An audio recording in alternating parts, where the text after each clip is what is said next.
no compromise. உங்க சைடுலயும் எங்க சைடுலயும். GT Holidays, South India's #1 travel brand.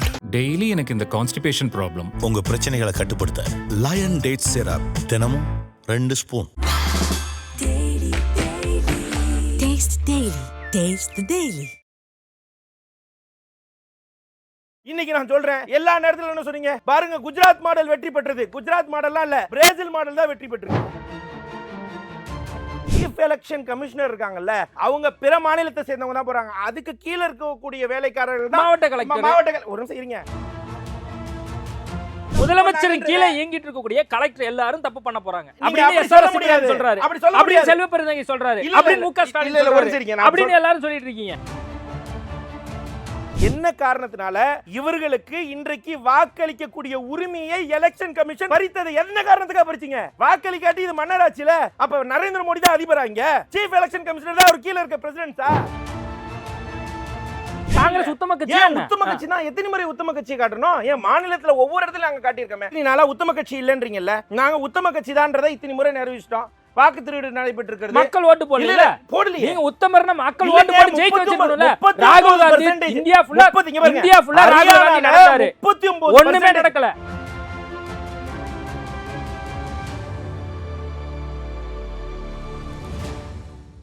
IBC Tamil நேயர்களுக்கு வணக்கம். இன்றைய சிறப்பு நேர்காணலில் நம்மோடு இணைந்திருக்கிறார் காங்கிரஸ் கட்சியின் செய்தி தொடர்பாளர் SRS இப்ராஹிம் அவர்கள். வணக்கம். வணக்கம். எப்படி இருக்கீங்க? நல்லா இருக்கேன். நீங்கள் எப்படி இருக்கீங்க? நல்லா இருக்கேன். ஒரு நீண்ட இடைவேளைக்கு பின்பாக ஐபிசி தமிழில் சந்திக்கிறோம். அதுவும் இந்தியாவே அந்த ஓட்சோரி தொடர்ந்து ராகுல் காந்தி இதை பற்றி பேசிகிட்டே இருக்கார். நேற்றைய தினம் கிட்டத்தட்ட 1.25 மணி நேரம் இந்தியாவில் குறிப்பாக ஹரியானாவில் எப்படி இந்த ஓட்சோரி நடக்குது, அதாவது தமிழில் சொல்கிற மாதிரி இருந்தால் வாக்கு திருட்டு எப்படி நடக்குது அப்படின்னு சொல்லி விரிவான விளக்கத்தை கொடுத்துருந்தாரு. அவர் பேசும்போது ஒரு முக்கியமான வார்த்தையை பயன்படுத்தினார். இந்த ஜென்சி கிட்ஸ் எல்லாம் இதை உணரணும், புரிந்து கொள்ளணும் அப்படின்னு அவர் சொல்லியிருக்காரு. நம்ம ஜென்சி கிட்ஸுக்கு புரியிற மாதிரியே இந்த விவாதத்தை, இந்த ஒரு டிஸ்கஷனை கொண்டு போகலான்னு பார்க்குறேன். வாக்கு திருட்டு எப்படி எலெக்ஷன் கமிஷனால் நடத்தப்படுகிறது, பாஜக இதுக்கு பின்னாடி இருக்கு அப்படின்னு ராகுல் காந்தி சொல்றாரு. எப்படி வாக்கு திருட்டு பண்றாங்க? அருமையான கேள்வி, அருமையான தொடக்கம். என்னன்னா, நீங்க கேட்ட கேள்வி எப்படின்னா, இன்னைக்கு தேவையான மக்களுக்கு யாருக்கு அடிப்படை புரிதல் வேணும். ஏன்னா இப்போ தமிழ்நாட்டில் எஸ்ஐஆர் நடக்க போகுது.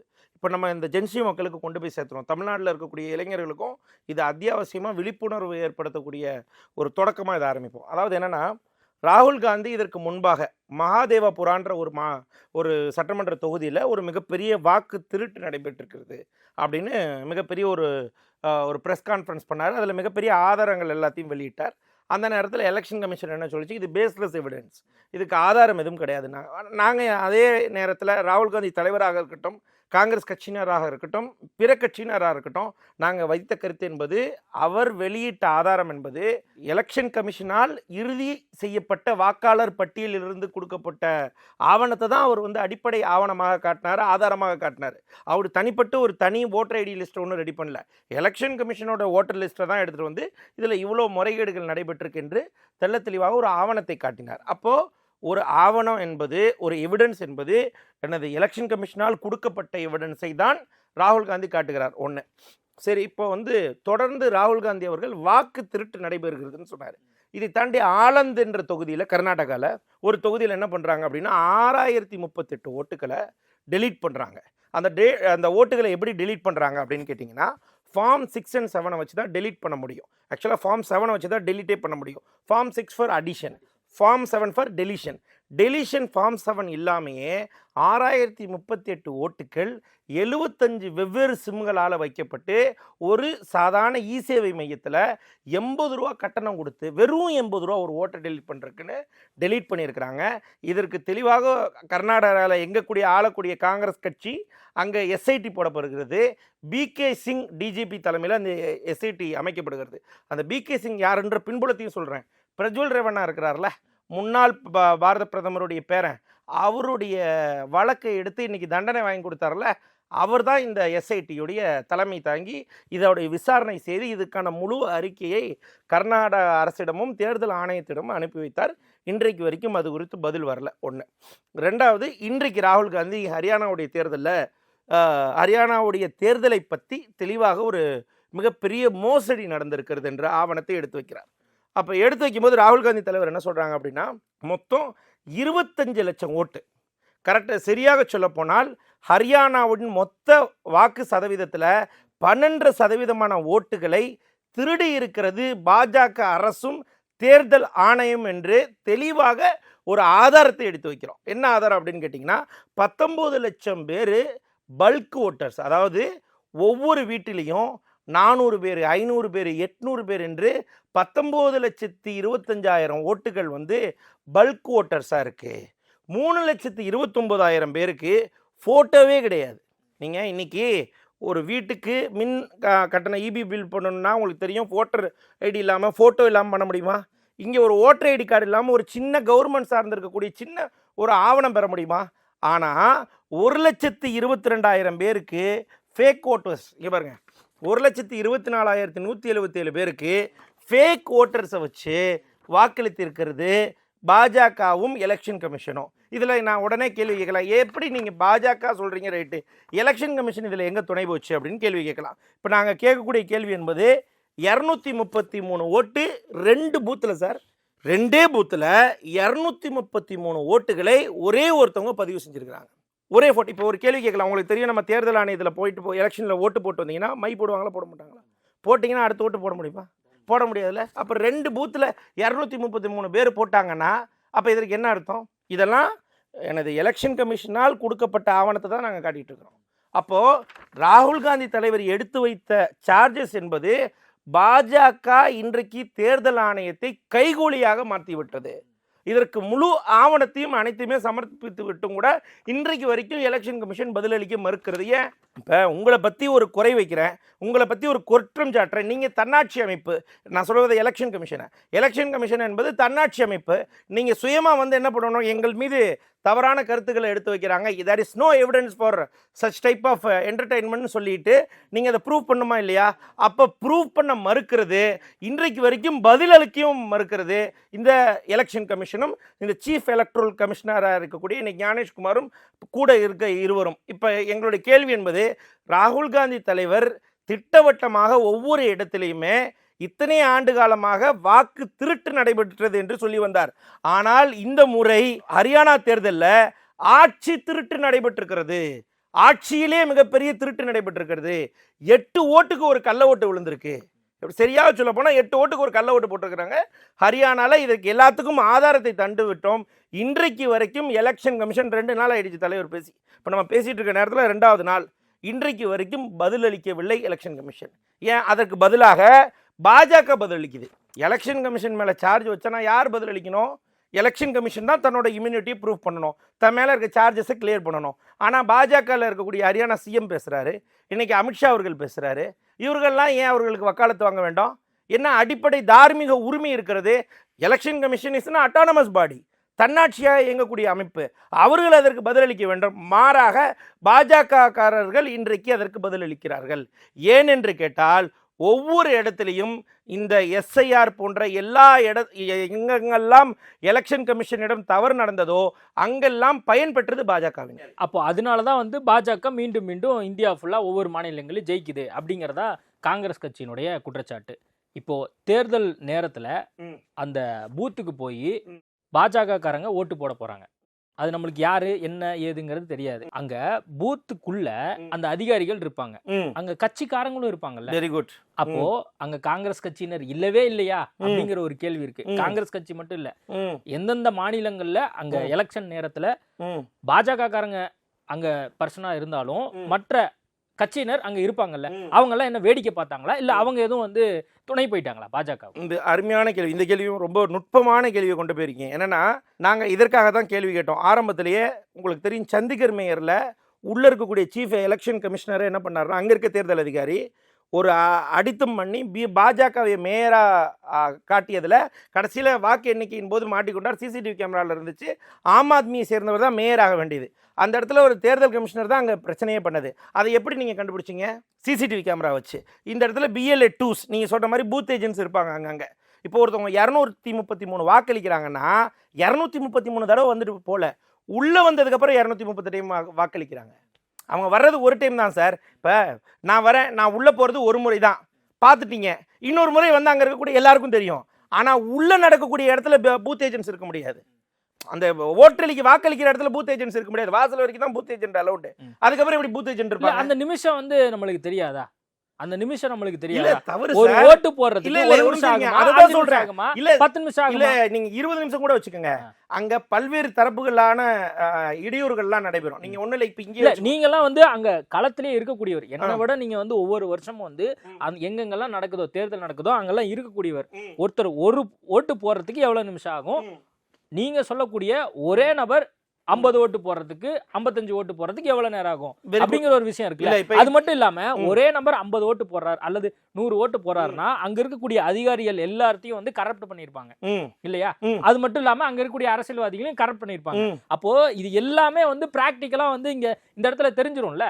அப்ப எல்லாரும் சேர்ந்துதான் வந்து அந்த ஓட்டு போடுறதுக்கு உதவி புரிஞ்சிருக்காங்க அப்படிங்கிற பார்வை இருக்கு. ஒரு கட்டத்தை மட்டும் நகர்த்துங்க. ஏன்னா இவ்வளவு நேரம் நீங்க சொல்லிட்டு வந்ததெல்லாம் கடைசிட்டு, ஆனா கடைசி எண்டுல நீங்க எல்லா கட்சியினரும் இதுல ஆதரவு அளிக்கிறார்களான்னு கேட்டா கிடையாது. எங்க காங்கிரஸ் கட்சிக்காரங்க எப்படி பாஜக 200 ஓட்டு வாக்களிப்பதில் ஒத்துப்போம்? காசுக்காக என்ன வேணா பண்ணலாம்ல. இல்ல காசுக்காக காங்கிரஸ் உத்தம கட்சியா என்ன? இல்ல காங்கிரஸ் உத்தம கட்சியா என்ன? உத்தம கட்சினா எத்தனை முறை உத்தம கட்சி காட்டணும்? ஏன் மாநிலத்துல ஒவ்வொரு இடத்துல நாங்க காட்டியிருக்கோமே. நீங்க இத்தனை நாளா உத்தம கட்சி இல்லன்றீங்கல்ல, நாங்க உத்தம கட்சி தான்றதை இத்தனை முறை நிறைவேற்றிட்டோம். வாக்கு திருடு நடைபெற்று இருக்கிறது. மக்கள் ஓட்டு போடல போடலையே. நீங்க உத்தமர்னா மக்கள் ஓட்டு போட்டு ஜெயிக்க வச்சிருக்கணும்ல. ராகுல் காந்தி இந்தியா ஃபுல்லா ராகுல் காந்தி நடந்தாரு. 39 ஒண்ணுமே நடக்கல. இல்ல ஹரியானால 39% நேரடியாக பாஜக வாக்களித்ததற்காக சொல்றாங்க. எங்களுடைய வாக்கு சதவீதம் எவ்வளவு தெரியுமா? 39.94% பாஜகவுடைய வாக்கு சதவீதம். எங்களுக்கு 39%. நீங்க 15 லட்சம் வாக்காளர்களை வைத்துக்கொண்டு 15 லட்சம் 25 லட்சம் போலி வாக்காளர்களை வைத்துக்கொண்டு ஹரியானால வாக்களிச்சீங்கன்னா நாங்க என்ன பண்ண முடியும்?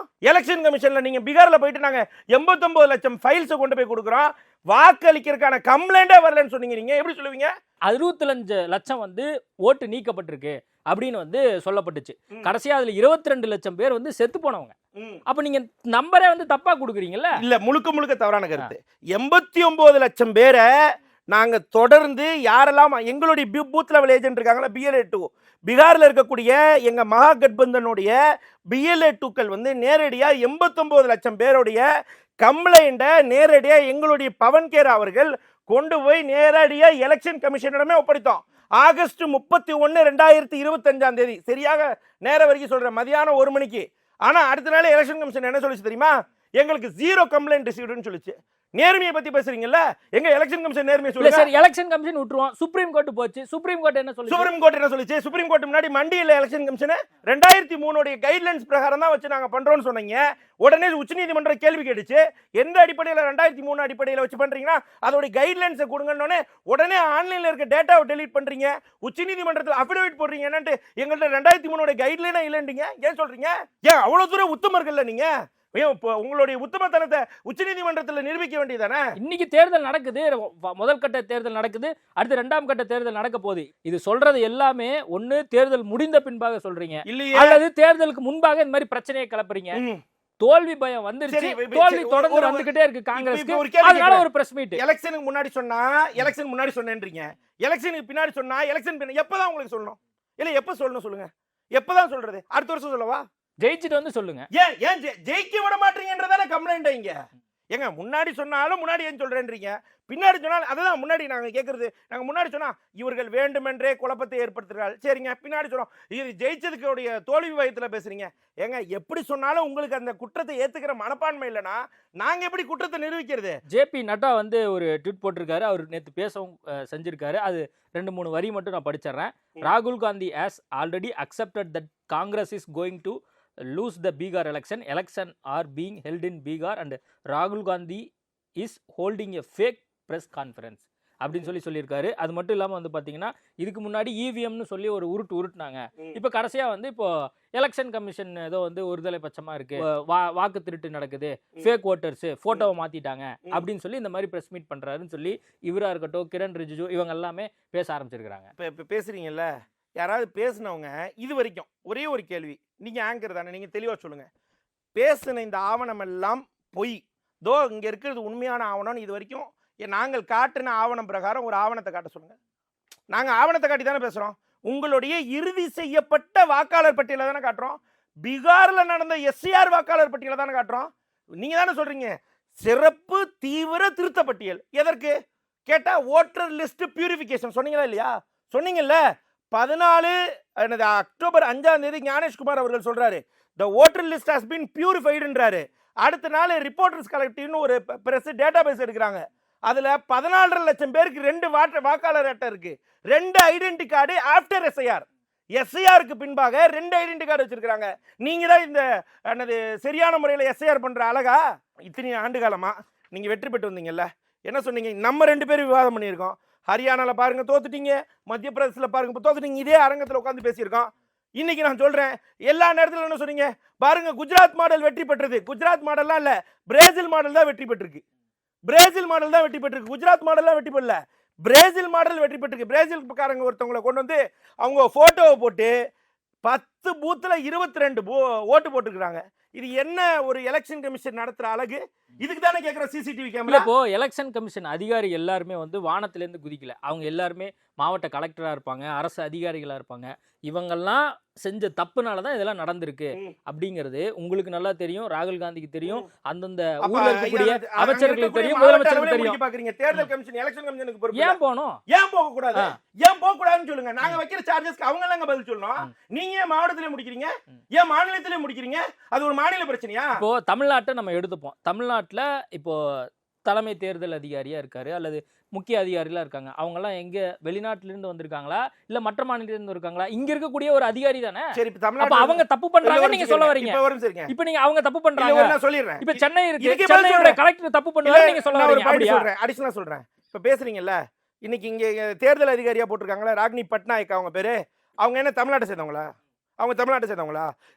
இந்த சீஃப் எலெக்ஷன் கமிஷனர் இருக்காங்கல்ல, அவங்க பிற மாநிலத்தை சேர்ந்தவங்க தான் போறாங்க. அதுக்கு கீழே இருக்கக்கூடிய வேலைக்காரர்கள் தான் மாவட்ட கலெக்டர். ஒரு நிமிஷம் இருங்க. அந்த மாவட்ட கலெக்டர் தப்பு பண்ண போறாரு. மாவட்ட கலெக்டர் எப்படி இல்ல முதலமைச்சரின் கீழே இயங்கிட்டு முதலமைச்சரின் கீழே இயங்கிட்டு இருக்கக்கூடிய மாவட்ட கலெக்டர் முதலமைச்சரின் கீழே இயங்கிட்டு இருக்கக்கூடிய கலெக்டர் எல்லாரும் தப்பு பண்ண போறாங்க அப்படின்னு எஸ்ஆர்எஸ் சொல்றாரு.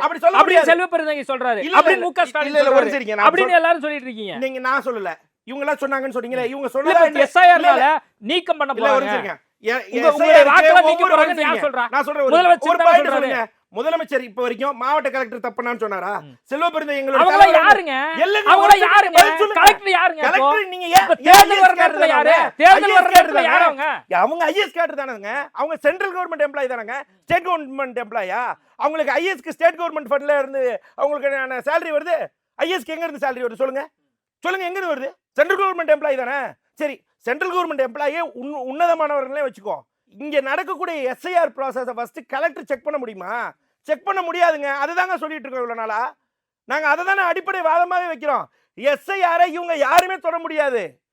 அங்க இருக்கக்கூடிய பூத் லெவல் ஆபீசர் எனுமரேஷன் ஃபார்மோடைய நேரடியாக கொண்டு போய் வீட்டுக்கு கணக்கெடுப்பு நடத்துவாங்க. அதோட அவங்க ஜாப் முடிஞ்சிருச்சு. அதான் booth level officer. Sir booth level officer யாரு sir? Sir booth level officer யாரு சார்? பூத் லெவல் ஏஜென்ட்கான ரோலிங் இல்ல சார். இன்னைக்கு போயிட்டு அதிமுகவே சொல்லியிருக்காங்க, பூத் லெவல் ஏஜென்ட்கான ஃபார்மே தப்பா கொடுக்குறீங்க, ஒழுங்கா கொடுக்க மாட்டீங்கன்னு உங்களுடைய பாஜக கூடிய ஆதரவு கட்சியா இருக்க அதிமுக இன்னைக்கு எஸ்ஐஆருக்கு எதிர்ப்பு தெரிவிக்குது. நேற்று வரைக்கும் ஆதரவு மனநிலையில் இருந்தாங்க, இன்னைக்கு தெரியுது அது குத்துதுன்ட்டு. இன்றைக்கு ஜெயக்குமார் அவர்கள் இதுக்கு அறிக்கை கொடுக்குறாரு. ஏன் கொடுக்குறீங்க? நாங்க சொல்றோம்ல, இது தமிழ்நாட்டுக்கு மட்டும் இல்ல மொத்த இந்தியாவுக்கும் ஆபத்தானதுன்னு சொல்றோம்ல. நாங்க சார்ஜஸ் பண்றது election commission of India, not the labourers who worked for this. நாங்க அவங்கள கொஸ்டினே பண்ணல. இந்த வாக்காளர் பட்டியலை இருக்கலாமா வேணாமான்றதை முடிவு பண்றது சிஇசி சார். இங்க இருக்கக்கூடிய கலெக்டர் டேட்டா கலெக்ஷன் மட்டும் தான் பண்ணி தர முடியும். இங்க இருக்கக்கூடிய அடிப்படை தரவுகளை அனுப்ப முடியும். அவர்கள் இருக்கலாமா வேணாமா என்பதை முடிவு செய்ய வேண்டியது சீஃப் எலெக்ஷன் கமிஷனர். முடியுமா? இல்ல இப்போ தமிழ்நாட்டுல நம்ம எடுத்துப்போம், அப்பதான் ஈஸியா பாக்குறவங்களுக்கு புரியும் நினைக்கிறேன். இப்ப இப்ராஹிம் வந்து திருச்சிக்காரரு, இப்ப நான் சென்னையில இருக்கேன். இப்ப எங்க வீட்டுக்கு வராங்க. இப்ப உங்க வாக்கு என் வாக்கு நீக்கிடுவாங்களா? பாஜக நினைச்சா நீக்கிடுமா? ஏன்னா நீங்க காங்கிரஸ்காரரு, நான் வேற ஒரு கட்சிக்கு ஓட்டு போட போறேன் அப்படின்னு நினைச்சு இப்ப நீக்கிடுவாங்களா என்ன? நீக்க முடியும். அப்படி முடியாது இல்ல? முடியும். எப்படி முடியும்? முடியும். அதுக்கும் ஆன்சர் சொல்லவா? இப்ப இதுல காட்டுறேன்ல, இவங்களுக்கு எல்லா விதமான ஆதார் கார்டு, ஐடென்டி கார்டு எல்லாமே இருக்கு. பீகார்ல இன்றைக்கு இவங்களால வாக்களிக்க முடியும். என்ன தவறு செய்தார்கள் என்று இன்னைக்கு வாக்களிக்கக்கூடிய உரிமையை பறிச்சிங்க. இதுக்கு பதில் சொல்லுங்க. என்ன காரணத்தினால இவர்களுக்கு இன்றைக்கு வாக்களிக்கக்கூடிய உரிமையை எலெக்ஷன் கமிஷன் பறித்தது? என்ன காரணத்துக்காக பறிச்சிங்க? அடிப்படை உங்களுடைய இந்திய நாட்டுடைய ஜனநாயகமே அதுல தாங்க இருக்கு. வாக்களிப்பு தானே உங்க ஜனநாயகம். ஏன் ஜனநாயகம்? அடிப்படை உரிமையை தானே. வாக்களிக்காட்டி இது மன்னராட்சியில. அப்ப நரேந்திர மோடி தான் அதிபரா? இங்க கேக்குறேன், நரேந்திர மோடி தான் அதிபரா? சீஃப் எலெக்ஷன் கமிஷனர் தான் அவர் கீழே இருக்க பிரசிடென்ட்ஸா? என்ன முடிவெடுத்து பேசுறீங்க? இந்திய நாட்டுடைய இறையாண்மையை அச்சுறுத்தல் இருக்கிறது. அதை நீங்க அறியாம பேசினா அந்த அறியாமையை அடிப்படையா கோடிட்டு காட்டணும். அதுதான் என்னுடைய கடமை. நீங்க ஒவ்வொரு இடத்திலையும் எலெக்ஷன் கமிஷன் எது மாதிரியான திருட்டுத்தனத்தையும் கைகூலித்தனத்தையும் செய்திருக்கிறது என்பதை எங்கள் தலைவர் ஆதாரத்துடன் காட்டும் போது, அதை ஏற்க மறுக்கும் போது பாஜகவும் கூட சேர்ந்து ஏங்க அப்படி தப்பு பண்ணீங்கன்னு கேட்கணும்ல. ஏன் கேட்க மாட்டீங்க? சார் உங்க மேல தப்பு இல்லை சார், நீங்க என்ன சார் பண்ணணும்? டேரக்டா போய் என்னோட ஓட்டர் ஐடி கார்டு ஏன் பறிச்சிருக்கு? இப்ப நாங்க கேட்கறோம்ல, இந்த 3 லட்சம் பேர்ல ஒரு 2 பேர் கூட பாஜக வாக்களிக்க மாட்டாங்களா? அப்ப இந்த 3 லட்சம் பேரும் பாஜகவுக்கு வாக்களிக்க மாட்டார்கள் என்ற காரணத்தினாலதான் பாஜக இன்றைக்கு வரைக்கும் பதில் கொடுக்காம இருக்கு. இப்ப தமிழ்நாட்டுல இப்ப எஸ்ஐஆரை இப்போ காங்கிரஸ் எதிர்க்குது, திமுக எதிர்க்குது, திமுக கூட்டணி கட்சிகள்லாம் எதிர்க்கிறாங்க. எதனால எதிர்க்கிறீங்க? ஜென்சி கிட்ஸுக்கு புரியுற மாதிரி சொல்லுங்க. ஒரே ஒரு விஷயம் சொல்றேன், இதுதான் மேட்ரு, வேற ஒன்றும் கிடையாது. இந்த டேட்டாவை நான் அப்படி சொல்றேன், இந்த மக்கள் பார்த்துக்கிட்டோம். இது வரைக்கும் எலெக்ஷன் கமிஷனும் பாஜகவும் வாக்கு திருட்டை எப்படி நடத்தியிருக்காங்க அப்படின்னா, பிரசிலியன் மாடலை கொண்டு வந்து போட்டோ போட்டு திருட்டு வாக்கு அளிச்சது ஒரு மெத்தடு. யூபியில் இருக்கக்கூடிய பிஜேபி லீடருடைய பையன் யூபியில் வாக்களித்து விட்டு நேரடியாக ஹரியானாவில் வந்து வாக்களிக்கிறார். எப்படி வாக்களிக்க முடியும்? ரெட்டை வாக்கு உங்களால் போட முடியுமா? இல்லை என்னால் போட முடியுமா? பிஜேபினால முடியும், போட முடியும் சார். அதை தாண்டி மூணாவதா பிளர்டு போட்டோஸ். எப்படின்னா போட்டோவே தெளிவில்லாமல் அது மூலியமாக 19 3.4 லட்சம் பேர், சரியாக சொல்ல போனார் பிளர்டு, இந்த போட்டோ சரியில்லாமல் மட்டும் 3.4 லட்சம் பேர் வாக்களித்திருக்காங்க. யார் வாக்களிச்சாங்கன்னே தெரியல. இந்த போட்டோ அங்கே பாருங்க, ஜூமில் வைங்க, காட்டுங்க. இதில் எப்படி இருக்கு இந்த போட்டோ? தெரியுதா உங்களுக்கு? இந்த போட்டோல எப்படி தெரியுது? யாருக்கு ஐடென்டி கார்டு? இப்படி ஐடென்டி கார்டு கொடுப்பீங்க? வாக்காளர் அட்டை கொடுக்கும்போது இந்த போட்டோவை அக்செப்ட் பண்ணுவாங்களா?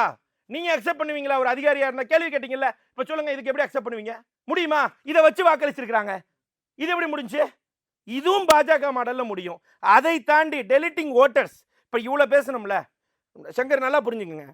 அதாவது 25 லட்சம் பேர் இன்றைக்கு வரைக்கும் ஹரியானால திருட்டு ஓட்டு நடந்திருக்கிறது, ஆட்சி திருட்டு நடைபெற்றிருக்கிறது என்ற ஆவணத்தை கொடுத்துட்டோம். இங்க இருக்கக்கூடிய ஜென்சி கிட்ஸுக்கு நீங்க பீகார்ல நடக்கிறது, உத்தரப்பிரதேசத்தில் நடக்கிறது, ஹரியானா நடக்கிறது சொன்னீங்கன்னா அது உண்மைன்னு அவன் நினைச்சிருவான். இப்ப தமிழ்நாட்டுல எப்படி நடக்க போகுதுன்னு நீங்க சொல்லுங்க. இல்ல அதுதான் இப்போ அதான் சொல்றேன். இப்போ 13 டாக்குமெண்ட்ஸ் கேட்டிருக்காங்க. இப்போ 13 டாக்குமெண்ட்ஸ் யார்ட்டையுமே இருக்கவே இருக்காதா? இல்ல 13 டாக்குமெண்ட்ஸ்மே நீங்க கொடுக்கணும்னு சொன்னாங்களா? 13ல ஏதோ ஒன்று கொடுங்க, அது ப்ரூஃபா எடுத்துக்கிறோம் அப்படின்னு சொல்லி சொல்றாங்க. அவ்வளவுதான். அனைத்து கட்சி கூட்டத்தில் முதலமைச்சர் இத்தனை டாக்குமெண்ட் கேட்டிருக்காங்க, இத்தனை டாக்குமெண்ட் கேட்டிருக்காங்க, இத்தனை டாக்குமெண்ட்ல ஏதோ ஒன்று காட்டுங்க. 12 டாக்குமெண்ட் பத்தி யாருமே கவலைப்படல. 13வது டாக்குமெண்டா பீகார் எஸ்ஐஆர் எலக்டோரல் ரெஃபரன்ஸா அடிப்படை முகாந்திர ஆவணமாக இங்க ஏத்துக்கொள்ளாதபடி இருந்த ஆதார் கார்டை எல்லாம் விட்டு பீகார்ல எஸ்ஐஆர் நடைபெற்றிருக்கு, அதுலயே இவ்வளவு முறைகேடுகள் இருக்குன்னு நாங்க காட்டுறோம். அப்படிப்பட்ட ஆவணத்தை நீங்க வந்து அடிப்படை பீகாரை விட்டுருங்க சார். நான் பீகார் வேணாம், தமிழ்நாட்டுக்கு தான் சொல்லி தமிழ்நாட்டுல எஸ்ஐஆர்ல தான் அடிப்படை ஆவணமா கேக்குறாங்க. அத நான் சொல்ற பாயிண்ட் உங்களுக்கு புரியலையா? 13 ஆவணங்கள்ல தமிழ்நாடு வாக்காளர்களை நிரூபிக்க வேண்டுமானால் 13வது விதியாக பீகார்ல நடந்த எஸ்ஐஆரையும் நீங்க எலக்டோரல் ரெஃபரன்ஸா கொண்டு வரலான்றாங்க. அப்ப பீகார்ல இருக்கிறவங்க இங்க வந்து அந்த எஸ்ஐஆரை காட்டினா ஓட்டு போட்டுக்கலாம். அப்ப தமிழக மக்கள் இனிமேல் எம்எல்ஏக்களை தேர்ந்தெடுக்க முடியாது. இனி பீகாரிகள் தான் தமிழக எம்எல்ஏக்களை தேர்ந்தெடுப்பார்கள், பீகாரிகள் தான் முதலமைச்சர்களை தேர்ந்தெடுப்பார்கள். அதிமுக பாஜகவுடைய அதிகப்படியான வாக்கு வங்கிகள் பெற வேண்டும் என்றால் பீகாரிகளால தான் முடியும் என்று அன்றைக்கு நேரடியாக இந்திய நாட்டு பிரதமர் திமுக மீது வெறுப்பு பிரச்சாரத்தை தூண்டுகிறார்.